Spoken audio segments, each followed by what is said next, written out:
আধুনিক যুদ্ধক্ষেত্রে নিয়ম একটাই, আকাশসীমা যার, যুদ্ধের জয় তার।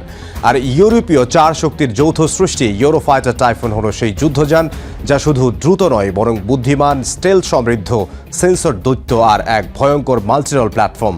১৯৮০ দশকের শেষ শীতল যুদ্ধের উত্তেজনা চরমে। রাশিয়ার নতুন ফাইটার SU-27 ও MiG-29 পশ্চিমে তীব্র আলোচনার জন্ম দেয়। এই বিমানগুলো শুধু শক্তিশালী নয়, ম্যানুভারেবিলিটি, রাডার, অস্ত্র সব ক্ষেত্রে বিপজ্জনক। এবার নেটোর সামনে প্রশ্ন, তাদের আকাশ রক্ষায় নতুন প্রজন্মের ফাইটারকে?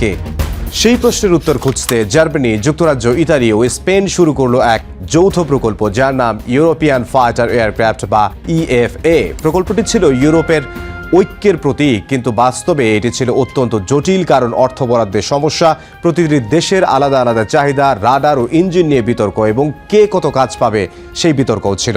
তাই প্রকল্প 5 বছর পিছিয়ে যায়, বাজেট হয়ে যায় দ্বিগুণ। তবুও ইউরোপ থেমে থাকে না।